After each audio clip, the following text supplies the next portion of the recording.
Hello, welcome to TGM tutorials. In this tutorial we shall look at determinants of n by n matrices. This will be lesson 9.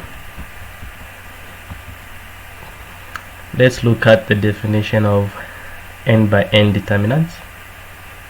If we let A, matrix A, be equal to a matrix with the I number of rows and j number of columns, be n by n matrix, the determinant of A is defined by A11 that A11.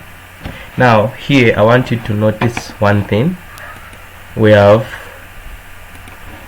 small letter A and capital letter A. This small letter A represents the first entry in the matrix. Let's say we have this matrix with entries A, B, C, and so on and so on. This A11 is the first entry in the first row and in the first column. In this case, this A11 is letter A, and capital letter A11 is the matrix which is obtained by deleting the row and column where this first entry lies, and the remaining that we are going to have here is the matrix A11. Okay, I hope I've made myself clear on that. So determinant n by n is defined by A11 dot A11 plus A12 dot A12 plus up to scalar c to the power 1 plus n A1n dot A1n. Here again I want you to notice that if you decide to use the first column, let's say the first row, if we have A, B, C, since we don't know the number of rows and the number of columns, so the rows here, they are up to infinity. That's why we have n here, where we have on the number of columns. But for the number of rows, we know for sure that we are using the first row. That's why we have a 1 here, and n represents the number of columns which are up to n times.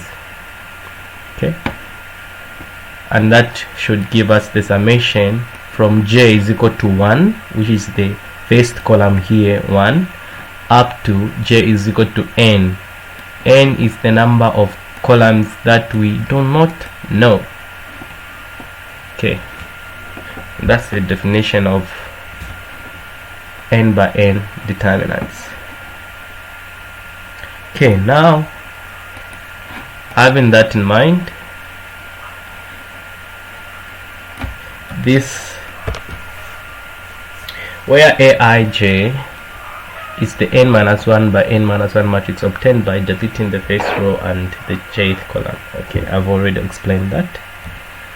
Let's look at this example. Here we have the determinant of the 4 by 4 matrix. We have A is equal to this matrix. Okay, so the determinant of this 4 by 4 matrix,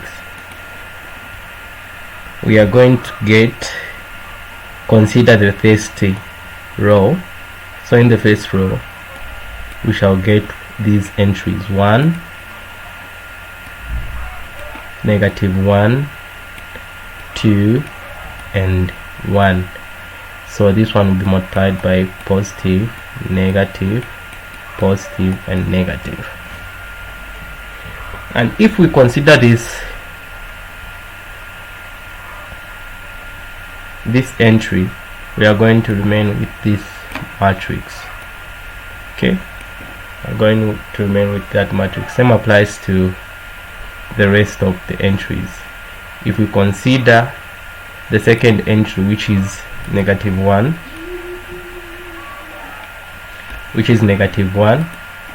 we are going to remain we are going to delete this and this, and we'll remain with these entries, this, that, and that. So the same applies to the rest of the entries. Therefore, the determinant of this matrix will be equal to the determinant of that plus the determinant of. Here we are supposed to multiply this by 1. If we multiply this by 1, we're going to remain with this same matrix. Here we are supposed to have a negative, but here we are multiplying negative and negative, that's why we're getting a positive 1. Okay, the determinant of that will give us negative 4 plus 16 minus 12 minus 2, which should give us negative 2. Okay.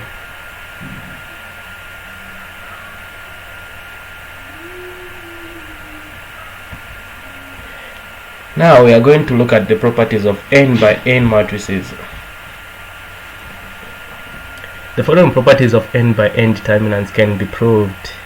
Yes, we know that they can be proved. So we have the first property: the determinant of an identity matrix with the order n is equal to 1. Okay, we know for sure that n identity matrix, the determinant should give us 1. And I'm sure you are familiar with the rest of the properties, because we discussed about these properties when dealing with elementary row operations to carry out determinants of matrices. So these properties are just similar to the one we discussed on elementary row operations. Now there is one thing that I want you to